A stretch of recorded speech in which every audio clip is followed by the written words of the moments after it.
Have we started? I was gonna say, do you remember the first time we met? You'll not remember.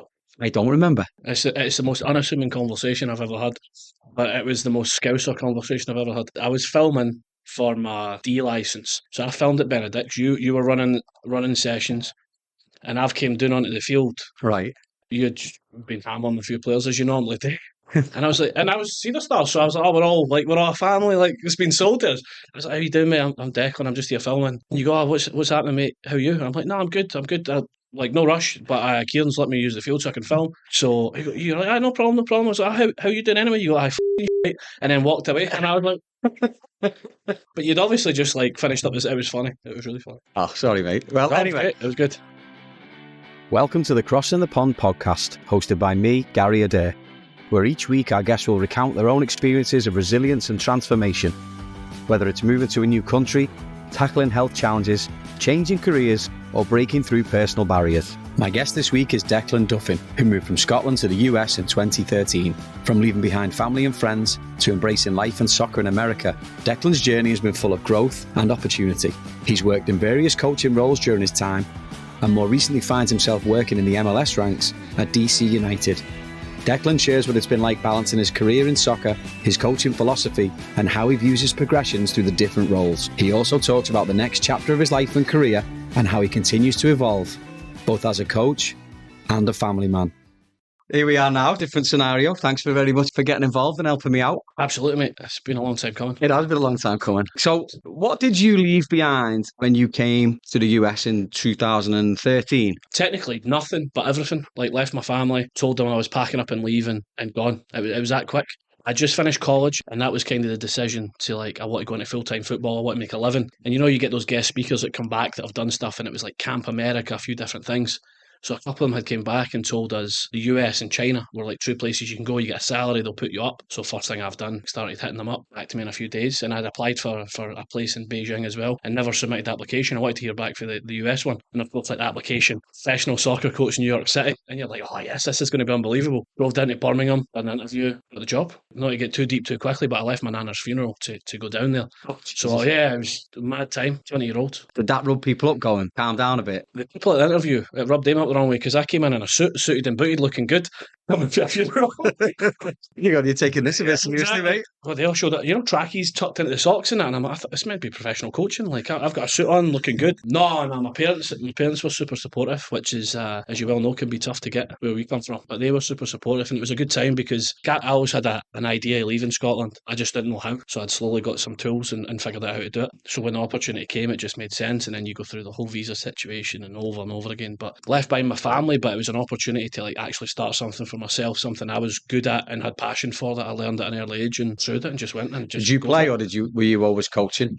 No, I played. I was like a failed player in many places. My dad started a club for us, local club, back in like 95. I was super young. Brothers played there, I played there, and it became really successful, and I'd done really well. So then I was like in and out of Celtic, Livingston, Hibs, year here, 6 months there, year there. You're not good enough. And it was just a different situation because, as you well know, in our situation, we try and look after kids and keep them longer, give them feedback, help them. There, it's just you're not good enough, out you go. Constantly resetting. And at like 16, that's when I started coaching, got my first job at Courville. I was making £5 an hour. Brilliant. £5 an hour back then was like unbelievable money at the time. Yeah. So like I'm on my wee 50cc scooter going to sessions and stuff like that, and buzzing. I think 17, they invited me to go to camps in Sweden, and then I can get paid and travel and do this. And by that point, you're already like helping the local club. So when my brothers were coaching, I would jump in as like a 14-year-old boy, like help the little 5-6-year-old. So I'd already got like not the feel for it, but I was enjoying it because it's fun. You're getting paid to be an idiot for 45 minutes with these kids running around stupid games, and then you see it kind of come fruitful, and then those kids go from what was called the soccer school. They then go into like the club, and then they're U8s and U9s. So it was cool that way. I mean, we done that. My parents, my brothers, and me, we did that voluntary for up until I left. So 10 plus years. So they were on board with it. They were on board with it. They were on board. Like everyone in Scotland, sceptical of everything you do. It doesn't matter how good, bad, or indifferent you are, but everyone was on board to like be supportive that way. And not to be an arse, would your nana been supported as well? 100%. Yeah. She was the glue for the family. Yeah. Old school, Catholic, Scottish, the head of the family. But she would have been all for it. That day was sad for me. It was a sad one. Knowing that it had brought some fruit for me to go and be successful. You look back now and go, yeah. Good decision at the time. Smart move, yeah. So you don't go to China, you don't press send on that submission to go to Beijing. You end up over here. What's America like for you when you first get here? Was it hot when you got here, being a ginge? No. I didn't know 25 degrees Fahrenheit. That's us done in it. Had a suntan within 2 weeks. No, I mean, we It came off within 3. mate, when you come into Newark Airport, you go through immigration, which is your first ever real immigration thing. Yeah. I've travelled a good few places. Immigration there's like passport, yeah, no problem. On you go. Here, you're in the queue for like 2 hours. They're like, "What are you doing here?" And I've got my 40 sheets of paper, and you're going, "I've just tried what?" You know, and you feel like an idiot saying all that stuff, but they're just going after you. But it was smooth sailing for the most part. Arrived in March, freezing cold, brutal, and of course you go through the terminal, and I'm meant to meet one of the staff members. I'm standing there. I've not got a cell phone plan, nothing like that. So I'm on WhatsApp going like, "Who's picking me up?" They're like, "Oh, he's already there." You go outside, picked up in this Nissan Versa, and I'm like, "Oh, I can see the new city. That's New York City. That's where we're going to be going." And then I get dropped off at a house in Bloomfield. and then that's the start, and you go, okay, this is culturally a little different from what I'm used to. So first impressions, I get put in the house, I just get dropped off, and they go in because they're still working at the time. And I'm like, where can I get food? Like, I've not eaten. Like, where can I go? Yeah. And I walk around. Anyone that knows Bloomfield will probably know it's like Havana Cafe. So I end up in a Cuban place. Never had Cuban food in my life at this point. And I go in, everyone's speaking Spanish, and I'm like, I'm just looking to get some food. And they all look at me like I've got 3 heads. So I go up to the counter that's got all the pre-made food, and I'm just pointing at things, and I've got like half a chicken, like yellow rice, red beans, like a grape soda, and one of those Inca Colas. And I'm like, I've got no idea what I'm putting here. And that was my first experience. Walked back to the house, and thankfully all the other guys started to arrive. But the mad thing is, like, 4 of those guys were on my flight. Soccer stuff and that. Like, you don't put 2 and 2 together. Yeah. Because you used to bring like 35 people over at a time. Yeah, for well, that us. was me. I'm laughing at you saying that, going, "Oh, I was checking my WhatsApp." We didn't even have. I didn't even have a phone for 3 years when I first came over. WhatsApp as well. Yeah. What do you reckon was the biggest adjustment for you? Like you said, your family's tight at home. Tight isn't how I would describe my family background, and if they ever listen to this, they'll probably agree. But all right. So how do you? So all right then. So adjustments personally. Everybody asking where you're from.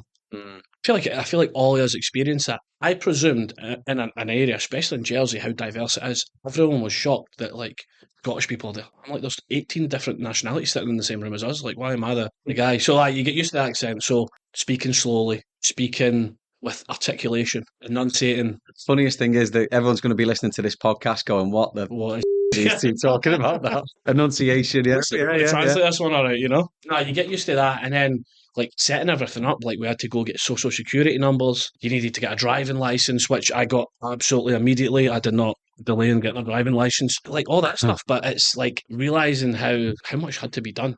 And like we got a little bit of support, but it was one of the boys drove you, and then you sat in this office for 5 hours waiting on a social security number. So you could then go and get a phone. Yeah. So you could then go and get a bank account. In the UK, everything's a little easier that way because you like everything's set up for you. Here, you're basically left on your own. And you're just getting in the queue, aren't you? Yeah. Driving license was the worst. I didn't get a driving license, proper one. I reckon 2005. So I've been here for 2 years already before I got a driving license. Once you get one, you can get a credit card, you can get a bank account, you can get all the other stuff. Simple things like that, mate, was mad. And like I remember, like we were in Bloomfield and going to get a phone, and this was week 1. I'm in like a Boots Mobile down in Bloomfield, where again, even all the signs are in Spanish, and I'm like, these guys should be able to help me, because what do? You ask people like, oh yeah, no, they'll help you. They deal with all the international people. Yeah, definitely no my type of international people. But so we're down there trying to get a phone. It's comical. And you're speaking to this boy, and he's speaking broken English, trying to give you a cell phone. Stuff like that was a big adjustment, because you're resetting life. And you don't have support for your mum and dad. You don't know anybody. Because this was our first week, the coaches that had been here, we hadn't really met them yet. Once the ball gets rolling, you're good. But that first setup, you're like, what is going on here? Are you phoning home going, oh, I don't know, made a mistake? Felt it, but I didn't let them know. I let them know, hey, money's tight, so I need to do this. So they would help me like my bank account, my phone back home, because you're still paying for that. You're living 2 lives, but not by much. So they helped me out that way. But I never felt like I was struggling or mentally. I'm a pretty resilient person. After like 3-4 weeks, you could see where life could go.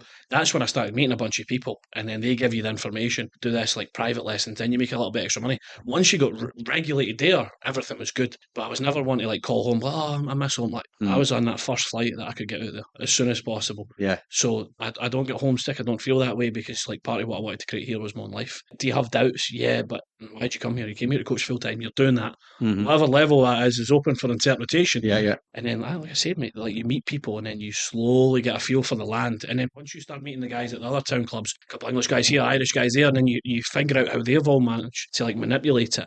Do you feel like you gravitated towards certain people because they were from certain places? We had no choice. Our whole company was British. But even then, do you gravitate towards the Scottish lads or the Irish lads or the Celtic lads or? No, I'm a man of many flavours. Oh, okay. As you start to get on, you meet a lot more people. But yeah, that first year, you were like glued at the hip with everybody. Yeah. It's all a sense of security as well. Like, you know these people, they're similar to you, they're in the same boat. But yeah, you gravitate to it out of just familiarity. And then you realise it doesn't matter how big the world is. We're all doing the same thing, trying to make it and try to achieve something, whatever that is. What about interactions with the parents early on? I was spoiled. I was up at American soccer clubs. So anyone that knows the area, Oh, it's like nice it's up Sack there, River, right? Allendale. Ridgewood. Yeah, but do up there, isn't it? Everyone is overly nice. And not in a bad way. Like, I don't want that to come across negative, but support, if they want to help you, they want to do this for you. So it was nice. Yeah. Really nice. And they can help you as well because some of them have got some mad jobs, haven't they? Oh, it's crazy. They're normal people. But they've got, yeah, like some whatever crazy job. They run this company that you've been shopping at for 30 years and you're coaching their daughter or their son Yeah. at U8. So, like, they used to look after us that way, which was good. You always had coaches, would get dinner. You'd show up at Allendale Bar, AB&G it's called. If you're ever up there, it's a good spot. But the family who we coached, they ran that. So you walk in there and everything's on the house. So you're like, oh, this is incredible. So you eat there almost every night as well. So you're saving money that way. So like the parents were good, but you get that parental like friction early as well, and Yeah. you realise like the entitlement and all that type of stuff. There's something to be said about someone caring about their kid, but you, as you well know, mate, it's a really interesting one. Yeah, it is, isn't it? What surprised you, aside from that, what surprised you most about life and football, soccer in the US? The amount of players who play is crazy. Yeah. You can't comprehend it because you come to Scotland, there's what, like 6 million people maybe. If it's the summer and people are on vacation, there are 6 million people in Scotland. Even professional clubs maybe have like a couple hundred. These town programmes have 500. The Rec has 1,000. And then you look at all the other clubs beyond that and you're realising like how big it is. The big shock from that was how many females played. Maybe the same when you were in like high school, none of the females played. Mm-mm. So you come over here and, you've got 4-year-old girls kicking a ball all the way up to teenagers. And it's cool to see because you see like how there is cultural movement with it. It's funny how you say the numbers as well, though, because at home you've got towns, haven't you? Yeah, exactly. It's like in where we live in Jersey, it's like all the towns from back home are bolted together. There's no gap in between. Yeah, exactly. Do you know what I mean? It's like they're all, and so there's you drive so 10 many minutes through the and you're in different towns. exactly. Like you're in Wigan. Wigan's a big place, I don't know how many people, 150, 200,000 people in Wigan, but Wigan is then bolted right next door to Bolton or Warrington or St. Helens or wherever you're from up there as well. It's the same thing, but there's it's even so worse where we are, as you can imagine. Oh God, yeah, all on top of each other. That's it. That's a perfect way to put it. And then like you've got Manhattan, which is Manchester, Liverpool, Birmingham, all stuck together. Yeah, like within 40 minutes, give or take. No, it's exactly like that. What do you reckon some of the misconceptions are about football based on what you've seen so far? The biggest thing I don't agree with, one, the standard, and two, the overemphasised Americanism. Don't think people realise most of the coaches in the levels that we work at, which is like club and above, aren't American coaches, which comes its own problems because you want national coaches to be American. When they're like, oh, everyone calls it soccer. You're like, there was an English guy that called it soccer. He started football over here and called it soccer. Blame the English again, well, someone has to take accountability for their actions. It's not like the English to come and mess things up for another country, but we're not getting into that. When they say that and it's all the hoorah, you Ted Lasso, and then if you remember Bob Bradley or Brad Bobley, incredible. That's their perception of it. And when I say they, I mean people back home. When you first see some of the stuff, you're like, yeah, that it's a bit like that. But then when you get deeper roots into it and you start to progress a little bit, whether it's level wise or just like your understanding of the game, you realise that the scale and the standard is close. Elite levels are going to separate everywhere. For the grand scale way, like the club teams that we would work with back in Scotland isn't too dissimilar for the club teams you work here. The difference is just the type of person or the coach. I never had full-time coaches when I was growing up. Part-time dads, and it's kind of part-time dads here, but a lot of these clubs now have like paid coaches who, for the most part, I'm sure they care. For the most part. Yeah, for the most part. What do you enjoy most about the career that you've got or have had up to now? I think we've created quite like the whole ecosystem. I think we've actually created like its own culture, especially like Jersey and the East Coast. Because you start to get to know everybody, the community comes a little closer. But for me, I take pride in knowing that I had part in it. That part's small. I've never coached a team for 7 years like some of the guys have. So I don't take pride in that was my player. That's not my player. He's in my life. I've helped him. He's went on great. But the fact that I've been able to like express my reincarnated version of the game, I get to like express myself. So the clubs I've been fortunate enough to play with in like a few game models. But within that, there's been freedom for me to like develop my knowledge and what I think the game should be done. So I take pride in that. But I take pride in like the resilience he moved in. It's easy to fall into some of the traps of being like comfortable. I'll sit over here, I'll make more money, I'll be comfortable. I've always had that vision. When I left, I said that I was going to go and achieve something that couldn't be done in Scotland. So I'm on that path. That's where I want to go. I've been very fortunate with, the missus and stuff to support that. Without that, doesn't exist. So that's like a huge part as well. As you well know, a grueling schedule, travel, all that stuff that's atypical to Americans in this case. Exactly. Well, you couldn't do this at home, could you? Yeah, financially, it just doesn't exist. No. Not even close, mate. People aren't even as invested the same way. If you're coaching back home, like they show up for an hour and a half, 3 times a week. If you had to say, all right, 4 times a week, yeah, busy. Doing what were you busy doing? Like, you want your son to go play professional? Like, get him in motor, go and get him training. So, like, stuff like that, I think is different. I don't know about like where you're from in that way, but my parents sacrificed a lot to drive. But I can only imagine on the grand scale, you ask someone to go drive an hour and a half for one game. Yeah. Nah, no chance, no doing that. But that here is like the baseline standard. If they're willing to invest in that kid financially, time-wise, that kid will probably do the same for their kids. So there is like something that comes out of that. You're doing a coach and educator now, right? Yeah, US for the sequels. So here's one for you then. What do you think the most effective way to bridge the gap between grassroots and professional? Is there a best way? Is it working now? I think you could argue saying it's working now. There's anecdotes say it working. If you're talking about coach education, it needs to be more accessible, it needs to be cheaper, it needs to be at a standard that's held. There has to be like a level you can't drop below. And I've experienced, I had a tough one for my first C where someone didn't get through the course, albeit it's their responsibility to get through the course. I will do everything I can to help them, but if they don't help themselves, like, you have to cut ties that way. So I think there could be a higher standard held, and this doesn't necessarily need to come for US soccer. It could just be for any governing body that's doing education, whether it's United Soccer coaches, that Focus MBA group who do that, any of the other little small ones, holding the standard so that you are producing coaches who will then hold their own standards when they go. That's one of the places where it falls down. Numbers is great, and you get coaches through. They learn a little bit, they take it, and they go, and that's great. You'll need that for every level. If you're talking about bridging something to an elite level, those coaches have to have a standard for themselves. They have to then go and push the boundary again. And then if they push the boundary, then education can push a boundary. And that sort of like gradually snowballs and becomes a better environment for everybody. Yeah. One of the things that could be done better is that way. Like if everyone held at a higher standard, I understand why the financial restraints with the travel, the size of the country, but there's hundreds, thousands of good coaches here. I play against guys and I go, you know what? He's a good coach. Might not be my flavour, but for where he is in his environment, it's good. So why have we not got guys like that who are boots on the ground all the time in the mix? Why are they not the guys helping educate? They're experiencing it firsthand. It's one of the reasons I got in it. If I'm in coaching, running a club, and as an educator, like I'm tackling it for 3 different ways. So then I'm giving a guy who's coming up in the game or someone who's just trying to re-educate. Now I'm giving them like real life experience, which I think in any education is so important. Like that mentorship program, like we all talk about mentors, but who really has a mentor these days? Why do you think that doesn't happen? I have a theory. You want to go first then? Yeah. And I'll just copy exactly what you said. Yeah, exactly. Go on then. And then I'll just edit me out and it sounds like you said it. They don't want to tell somebody something and then that person be better than them. And I don't get that. I've had this conversation on mic with people before, and like if you're the smartest person in the room, you're not doing the right things. I'm not too far away with that. I would say egos can get like misconstrued though. Like I might come across as like an arrogant person at times. But I believe in what I'm doing and I do things with conviction.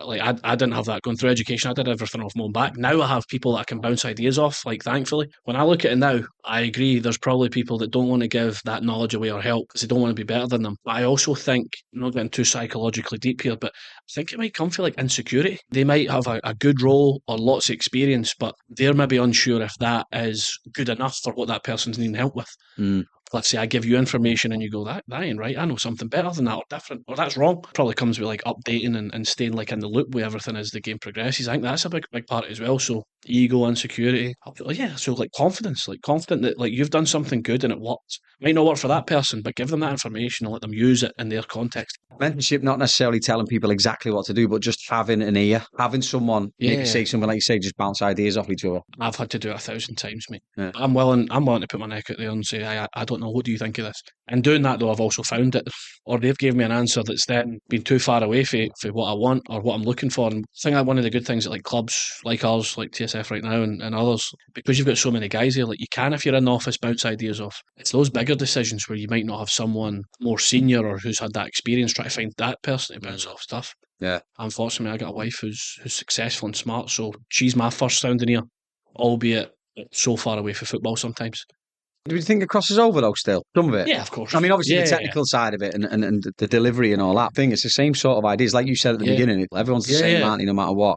How do you make sure that your methods are as current and as relevant as they possibly can be? I think the coach education gives you solid structure and it's got science to support it when you're talking about different types, which I think is really good. And as an educator, especially US Soccer, they do a really good job of keeping it up to date. They bring good people in. You know how we're saying like complacency and getting comfortable? I think that's the next part is like watching other coaches, watching sessions, watching clips, and finding those other pieces of education is like super important. Like I done like a global sports management little piece through NYU, all about marketing and running a sports team. And it was really small. It was like 3-4 months, but it was good. It just gives you a little something, mate, and it's like I guess growing like a library. Not every book needs to be the Bible with these 10 million chapters and it's got all the answers. So I always try and find these little pieces, whether it's formal and you get a certificate, or if it's just me sort of putting myself out there to go, hi, can I come and watch this? I'm fortunate enough that I'm in an environment where there's a lot going on around me. Prime example, you got a trip abroad, you're playing, you're coaching, just staying for an hour afterwards and watching how like I got to play Athletic Bilbao, Espanyol, so like watching how they do it is important as well, even though I couldn't understand most of the Spanish. Like being back in Bloomfield? All information is valuable as long as you can get out it what is valuable, because there's a lot of noise and shiny things and glittery and it looks good. If you can sift through that and get the valuable pieces, I think you're doing like a really good job as a coach. And then that you bring value to the players. I think that's where the good people sort of live. You've moved through a few different companies in the last 10 or 11 years, right? Yep. Which some would say it's quite the turnover. Some lads are full company men. Some people do go from job to job. Yeah. How's your feeling been about that? Has it been a strategic thing every single time you've moved? Partially. It's strategic that I came to the understanding early that if you keep just making lateral moves for small financial gains or individual gains, you don't actually get to push up. Not necessarily as quickly, but as effectively, like security and get a good reputation for yourself, because the reputation is what travels as a coach. So it was strategic, but it was also organic, and as you do well and do the right things, whether it be by the club, by yourself, or by all that, those opportunities then present themselves to you. Over time, you learn that, and like I said, you meet so many different people, and you learn and grow for them. So, but then you understand, like, if I do well here and I gain knowledge here, I can progress this level. And fortunate enough that I've been a coach, I've been a director, an assistant director, I've been a head of football in my current role. Before I move on, I've been a director of coaching. All of that gives you value as you progress, and I think if you're just a coach and you go all the way, when things change, you won't have that experience. Whereas I've been very fortunate to slowly gain those experiences while still staying in the game as a coach and doing that, which is my only passion, which is to coach. I think, like anything, you overanalyze it, you might end up stuck, missing the boat. Some people look at it and go, he goes from here, then next thing he pops up over here, next thing he's got this job, now he's coaching here. You make it sound like it's a lot. But no, but Yeah. 3 or 4 moves in 10 years isn't I don't think is tons. But for some people, let's say, I'm just messing around. No. For argument's sake, you're 10 years younger than me, probably a little bit more. I don't think lads your age, for older lads like me, I'm probably like the lower end. I'm like the last of a generation that's like, what, you've got to stay in this job, you've got to do this. I know, do you know what I'm getting at? You know, is it been conscious in your head, like, okay, I don't want to mess anyone over here, but I want to do this because I know it's going to That's exactly what you just said. Knowing where the ceiling is, knowing how long it's going to take, setting timelines and expectations to achieve. Like, yeah, that's exactly that, mate. You probably described it really well, just asking that question. Have your transitions been smooth from job to job? The only time I encountered a bit of a problem was when I was switching from those H2B visas and I was coming in and I was going into, it was NG Heat at the time, with Lee Glover and NG Crush. Because I was then switching visas, I was getting married that year, 10,000 things at the time. That was difficult because you had to be smart about how you were doing it, but it was also the right time, Yeah. Again, like we're talking about, like you have to also choose the right time. But in terms of transition, I've been fortunate enough, I think, that I've given everyone, my employers specifically, like the respect and time to go, hi, just, I'm going to be moving on. Leaving Cedar Stars, talking about mentor, like all the few people who had left Cedar Stars, I want to do it right. They've looked after me, they've treated me well. How do I make sure that my integrity stays up, knowing that I'm leaving? Hi, that's not good for them. And the same here. You want to give them time and respect, because even if they're just signing a paycheck, they're still like investment in you. It's easy just to sign my paycheck and let me do whatever I want, but for someone to do that and believe in you and give you freedom to go be you, be me, yeah, you got to do it smoothly. So I've always tried to like be a man in my words, show integrity, and I like to say make it smooth, because one day that person who was your academy director might be your next boss at another role. that reputation travels. Now you're in a good situation maybe for the next one. Or this person knows him, so he's called him. And obviously, with me moving on, like references was a big thing. And I was fortunate enough that the guys they called all spoke highly of me. And I take pride in that, knowing that I've always had good relationships with them and always tried to do the right thing. It's football, isn't it, as well, though? And also, you know what the funny thing is? Now I feel like the lads who are here now versus when, say, the older lads or the older school came over, those lads were tied to visas. Yes. So you saw that leaving a visa as like a lack of loyalty. So you stayed because of the visa. Like I sound like a hypocrite because I did. I the visa off and just went and did my own thing. But I think that's where this misguided sense of loyalty that you have to stay with this one person. But the reality is, and fair play to you, you've got to do what's best for you. Yeah. And you're making the pro. And this is not saying that you're jumping from job to job willy-nilly. No, you are. come on. It's calculated, isn't it? Has to be. And it has to be calculated. It's funny you say that though with the visas because there's like a security. You're going, what, for us? Easy to go back home, but then you're a failure. Yeah. You've come on to be a coach and then you're back over there. So 3 years on those H2B visas was enough time for me to learn from other people who had left. And I want, on the path, like I want to be a professional coach at the highest level. So how do I make that step? So when I leave, I'm not going to coach players. I'm not going to take teams. I'm not going to start my training company. Jersey, man, there's how many people have done that, and fair play to them because that's what they want to do. Go do it, but be the best at what you're doing. So those who would say you had a confident character, right, you back yourself. Yeah. But has there ever been moments in your coaching career where you've felt that you've had to significantly adapt because you were under the standards that you held yourself to? I wasn't like challenging that I feel like the whole world's going to collapse around me. But in terms of like challenging on the field, 100%. So we started this season, played a bunch of games, results were fine. We tried a different system, and this was me trying to adapt it to suit all the players I had. We played some really good stuff, dominated the ball, played really attractive football in the sense, not to be cliched, could not win. And at the end of the day, like, when it's MLS, you got to win because that's what matters, right? And it's like another defeat and another defeat and another defeat, and you're going, where is it going wrong? So that's a challenge because one or two defeats across, a couple of weeks, but when you're like a few in a row, you're like, hey, what's going on here? And when you're driving 4 hours to a game, brutal, and then getting pumped. Not in a good way. Not in a good way. In a better way, it used to be anyway. But so that was challenging because you question yourself, you question your methods, but there's always an answer. You just got to find it. And all I did was I stripped everything back. Real simple. All right, let's get the basics right again. And then back goals, results. So just understanding that there's going to be an answer for the problem, yeah. Soccer-wise, that's one. When you're going through immigration and you've got 2 visas that flash up, I tell you, life flashes before your eyes with that. Oh, yeah. So I'm coming over. I've got the visa to come over. I know I'm getting married in that year. I'm like, it's great Valentine's Day. The missus on the other side of New York airport. And he goes, so why are you here, sir? I'm like, I'm just coming over, fiancé, all that jazz. So you have 2 visas in your name. And I'm going, oh my God. Like, how? They had left me on the visa because I was still employed from when they had applied for the visas, which I presume you're doing every year in advance. Yeah. So it flags up. So I'm in the back of New York airport getting grilled for like 3-4 hours. Unbelievable. You talk about your arse falling out the back, like that's one of them. Like fortunate enough, mate, I'm telling you, they take your phone off you. They seclude you in a room. How long were you in there for? All in like 4.5 hours. Did you just leave you like? No. It's like being on one of those soap operas with the cops. Like one comes in and like, hey, what are you doing over? Why you got 2? And I'm like, mate, I used to work for that company. They've obviously got a visa for me still. Like, I tell you, if I just said I'm working for that company, that's my visa, no problems. Yeah, you're trying to be honest. They're trying to be honest, and they're like, nah, something like so.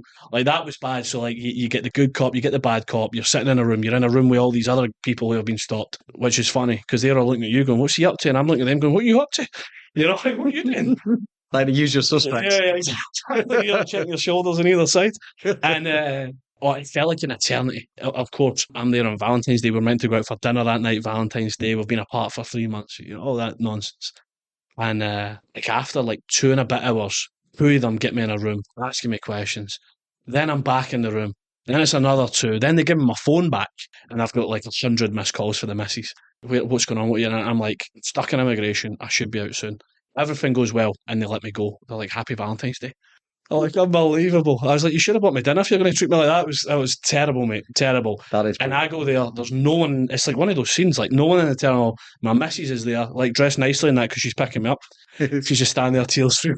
Oh no! And I'm there, like collecting my arse and my truth. I've been like grilled there. That's scary because you don't know. And they could have just sent you back. They Yeah. could just turn you around and send you back. And oh my goodness. Every time I go to Newark Airport, mate, I'm still looking for that same guy. So I can be like, look at my American children with their passports. I've got my green card. We're all good. Oh, you've recently been hired into a new role to work with DC United. Yeah, yeah. What excites you most about this opportunity that you've got? As you well know, those jobs are scarce. So you've got to Mm. you've got to put your name in the hat. I knew DC would be a good option because he like how they do things. There's also been like a few moving pieces there, so there's opportunity. So that was it more than anything else. In terms of like the opportunity itself, U18, so you're working with those players who are about to break into second teams and the first team. So that's like hyper attractive because for me, I want to be in first team football. That's like the goal. And then when you go down to like DC and you see like the club setup, they've got the first team there, the women's teams there. They've got a lot going on. You're also in an area where there's like such a good amount of players. You got a lot of diversity down there as well, so you can get all different types of players to come in and support what they're trying to achieve. So like the conversations were good. I was going through the process. Oh, that's really positive. But then you're hoping at the end that they don't go, nah, he ain't good enough. So it was good that way. And knowing when you're going through those conversations that they believe in what you're talking about and presenting to them. Did you back yourself going in? Or were you like a little bit imposter syndrome? You know when I had imposter syndrome is after like the session and the in-person stuff. I was going, the feedback was pretty good and positive, but I'm going, they're just saying that because like it's to your face. You know, you've got to think about it that way. Then I'm like, nah, it doesn't matter. If they don't think that's good enough, that's fine. And my attitude towards anyone who's told me no on the time, I'm like, hey, them. I'll get them when I come round the next time. And the big thing they had wanted was like they wanted to see character and personality because that U18 age group, as you know, mate, is if you've got like boys becoming men. And you've got lads looking at you going, what can you do for me? Exactly. And who the hell are you? Exactly. Yeah. Well, you didn't swear there. No. After all the cussing before that you've edited out in this I one. just thought I'd leave that bit in. No, it's exactly that. So, first team football, getting players close to that, pushing them into it, having the mentality of players coming up into that group that want to be there, mate, that's huge. Huge. And that's the environment you want to be in. Because if that's my mentality as a coach, I'm going to do a great job here. I'm going to produce these players. We're going to get them there. If you've got players that match that mentality, then you're off to the races. So that was like the big attraction to it. Not to be cliched, but DC one of like the founding members of MLS. It's in the capital city, so there's a lot of like benefits that come with that. Moving down there, moving the family's going to be a challenge. Yeah. You know, like again, like shout out to the missus. She's relocated her job, and a bunch of things go into that. So that's huge as well. So for anyone listening, like you got a woman in your life or anyone else in your life that supports you that way, you can get a lot done. Outside of the sort of cachet of working in a professional environment, what are you looking to get out of this? Because you've developed loads, gone from step to step to step. You've worked in different environments. What I want to take out a lot of knowledge for like the first team, how things are done there. For me, this will be the closest I'll have been to being in a first team environment. So I'll get to see how they do things. So insight into that gives me a little bit better, like well-rounded knowledge. Okay, when you step into that, how's it going to look? Where are your strengths going to like really shine? Where's an area where you're weak or where you don't know, and you've got to develop that knowledge. I think that's important. But then, being a, as you said, overly confident person. Not overly confident, just highly confident. Highly confident and attractive. I believe you said that. I might have said that. Yeah, was it handsome? I can't remember. Well, there's been a few words you've thrown out there. I blacked out. But like then going, all right, let's test some of the things that I've brought that are mine. Let's test them against the best and see how that works. And does that create different from what they're used to? And when I say they, I mean like both the players you're going to work with, like, but also against other players. How are they going to deal with something that they've been used to that's going to change ever so slightly? So those little nuances I think are important as well. And like we're talking like integrity and reputation. If you go do well there, you're opening doors for yourself and others around you. You're improving the players and giving them like a platform to go be great as well, which is why we're all here. Yeah. You talk about your missus, right? And she's a constant influence on you. And you talk there about being someone who can open the door for somebody else and a playing standpoint. Has there been any people in particular you've met over here that have influenced decision making over the years, either with coaching or with, you know, whether it's coaches or it's family and friends or anything like that? A lot and on like different ways. Like I know we were talking about like back when you first meet those town people. So you meet a couple guys, like Scotty Temmins a good example. So if you imagine meeting Scotty Temmins. We're using him as an example here. Aye, this might be the biggest compliment he ever gets in his life. But he was the one that taught me about how to like exist in that town environment and be successful, both like financially and soccer wise. So you've got people like him who help you navigate that first level, and then there's other people like when I was working with like SDFC and doing that type of stuff. As you know, Kieran, Paul Nash, they've been there for a few years, so they give you a little bit how you could do this. Then you meet people through US soccer, both instructors, other coaches. So all those different people give you a little something that helps you navigate it. But even like cycling back to Scotland, like when I was in college, you had the boy Drew Todd, who used to be at like Celtic and Rangers, like huge name in youth development. He was the one that kind of gave you the idea, hey, if you do this the right way, it'll open doors for you. Even Lee here, good advice, challenges me, better on the club, better on myself, and everything around it. So a lot of people, mate, but there's like just a couple of names. They've all helped add to it. I don't know how you describe them, like building Lego or something. Like you add a little piece here and there, and then slowly you start to get more well rounded. And then the wife's a big influence on it. Again, she allows me to do what I want to do. Moving to a new city, new state, 4 hours away is a big change, right? So, first of all, how are you and your family feeling about it? We're all into it. If we're going, right? How's that conversation go? So when things started to progress, I let her, like, we're with each other all the time, and she's the one, like, that I'll always speak with and bounce off, because you have to. Yeah. Equally as much as she's invested in me, I'm with her. So even with her progression, I'll sacrifice what I need to. And I think that's the big thing. She was with me when it all started. When it was tough, when you didn't have money, when you were travelling more, and not travelling like more to these exotic places for these beautiful tournaments where everything's MLS and lovely. So she was always an understanding as we both were, like, when big progressions come up, just be willing to sacrifice for that other person. As long as it's right for the family. You got young kids, so like for them it's a new experience, and geez, like I left my family to move, so my kids moving 4.5 hours away is not exactly too dramatic for them. So she's supportive that way, and happy, and it's a new adventure for everybody. Where'd you meet your missus? Hoboken, Guy Force. You know the Shannon? Yes. What amount of must you have said to her? Everyone listening to this, imagine a snake charmer and the music playing, and I'm the cobra that's just came out the basket, and she's a spectator going, wow, that's amazing. Look at that cobra. No, she goes, that looks dangerous.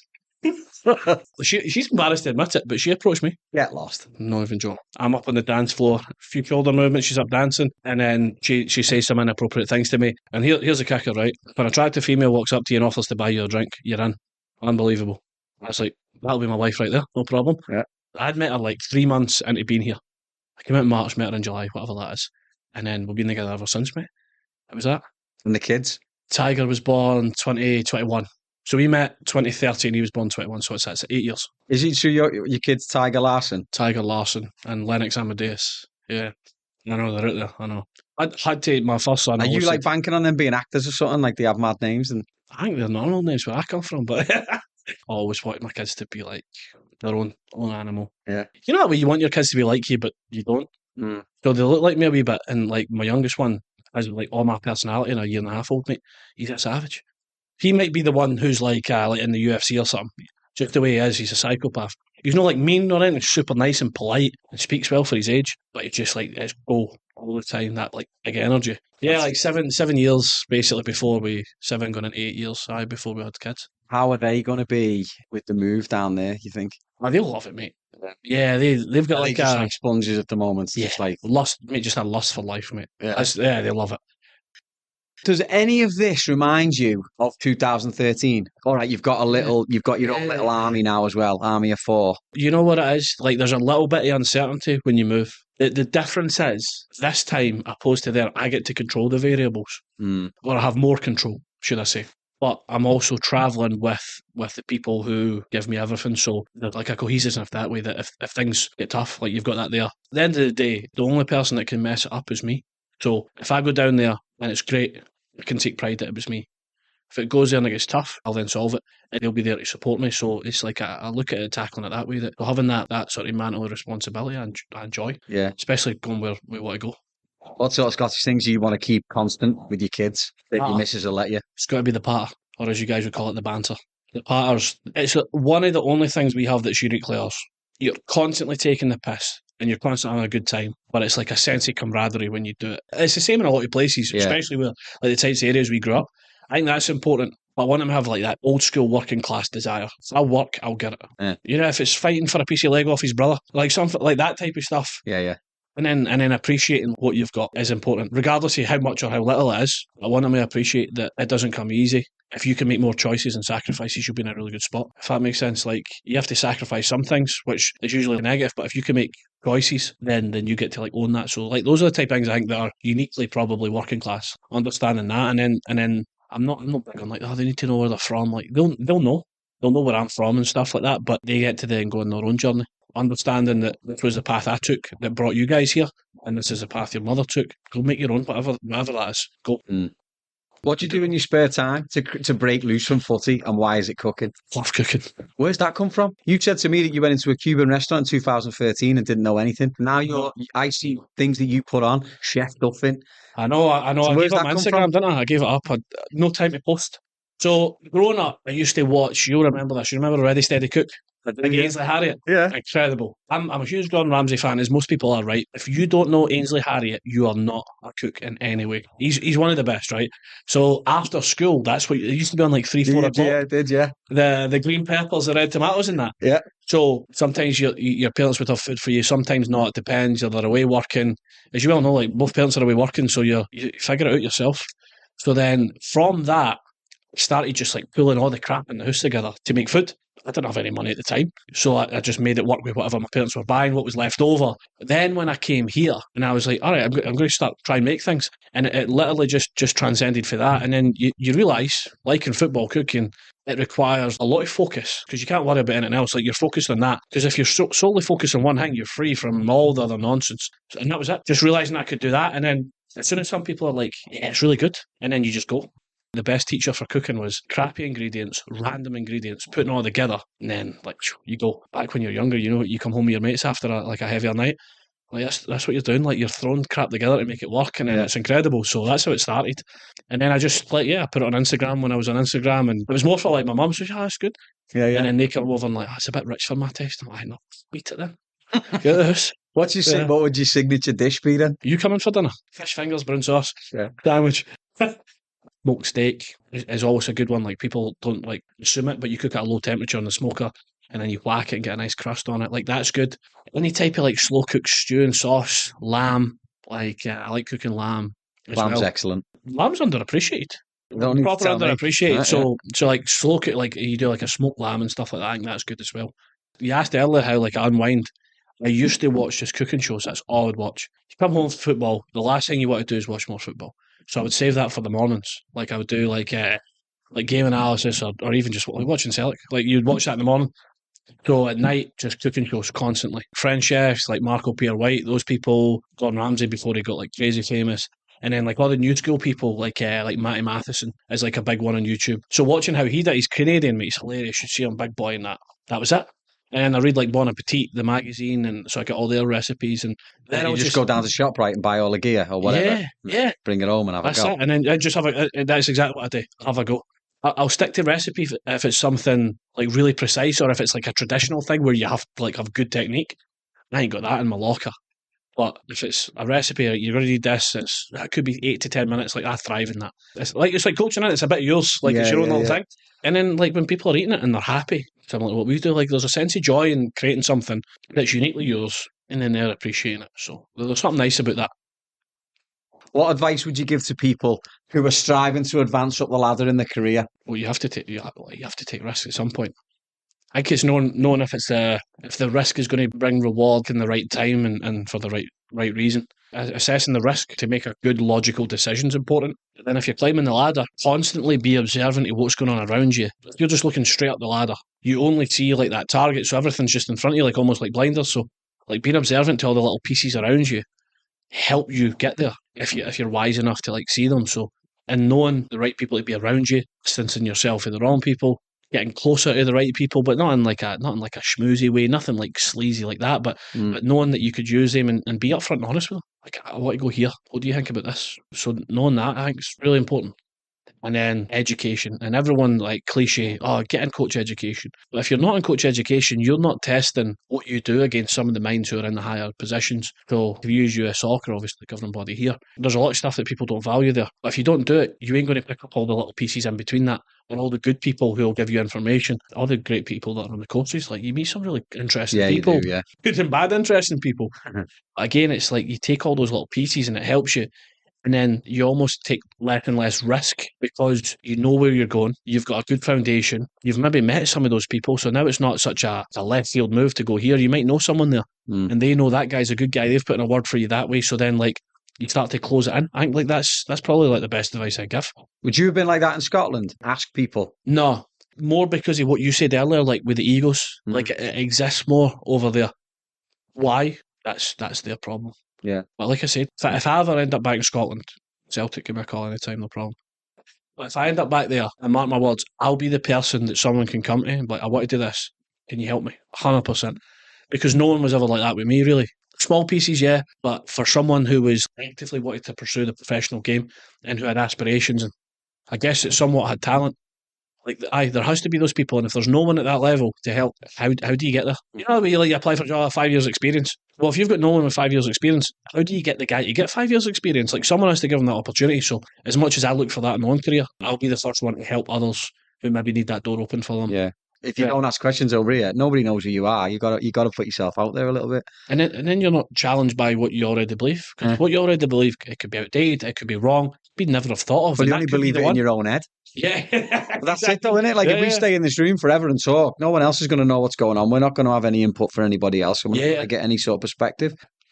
What are you most proud of since you've been here? Outside the obvious, kids, missus, the fact that she waited 4 hours for you through when you got banged up in immigration.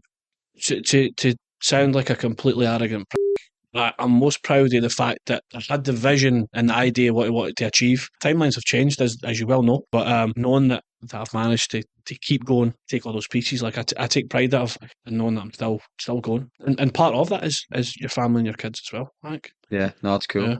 It's good. You're on the right pathway, aren't you, mate? We'll wish you the best of luck. Thank you very much. That was brilliant. Appreciate it, mate. I appreciate it. It's been good. All right, but before you go, a couple of questions for you. All right.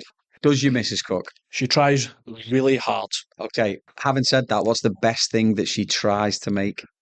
I'm struggling. I'm struggling big time. What's her family background? If I tell you, it'll make it sound even worse. Her mother is from a Sicilian family, and her dad's from a New York Jewish family. Oh no! So two food cultures. Yeah, yeah, yeah. Oh no! She made me a lasagna once. When she told me she was Italian, I asked her to make me lasagna, and it was really good. And then I found out she didn't know how to make lasagna, and she had to go get a bunch of recipes, and she had her mum help her. I'm leaving that in. Leave that in. Yeah. You're gonna have to. She should be ridiculed for that. Mm-hmm. Who's playing you in the movie? I'm just thinking someone big and ginger. You know what I mean? I mean, you could do makeup on Gerard Butler or something like that. Oh nah, I've got it. It's Emworth. There you go. Thor? Big Thor? Yeah, big Thor. Jesus, all right. I should describe you. There you go. No, you led me there. You led me there. Thank you for that. No, you're very welcome, yeah. Breakfast, lunch or dinner? Where am I? In America. Dinner. In Scotland. Breakfast. Best place you visited in America? I really like Newport in Rhode Island. Very nice. Very nice. Favourite dinosaur? Everyone's got one. Velociraptor. What's one thing you do now on a regular basis you would never have seen yourself doing 10 years ago? Drink nice coffee. What's one irrational fear that you have? Aeroplanes. Go on. Just stops and drops at the sky. I know. Stop, it'll glide. You'll dive down. Yeah. All right, you've not seen the same videos I've seen then. I've seen a few dodgy ones. What are you singing on a karaoke? Oh, yeah. I know, this one's an easy one. Rod Stewart. How do you know? Rod Stewart, Do You Think I'm Sexy? I could have called that. What's one Olympic sport that you seriously think you can do? Do you know where I would excel? The ribbon. I'd be incredible. Okay. I'd be incredible there. And last thing, what's one thing from Scotland that would definitely work in America? Burger vans. Rolls and square sausage, haggis, fried egg, round toss. Yeah. It has to be that, right? Declan, thanks very much, mate. It's been an absolute pleasure. Appreciate it, mate. Thank you, bud. Good luck with the move. Thanks for listening to today's episode. If you or someone you know has a story to share, we'd love to hear from you. Reach out to us via our socials or visit www.crossingthepondpodcast.com to get in touch. Please be sure to subscribe, like, or leave a comment if you can. Thanks so much for listening, and we'll see you next time.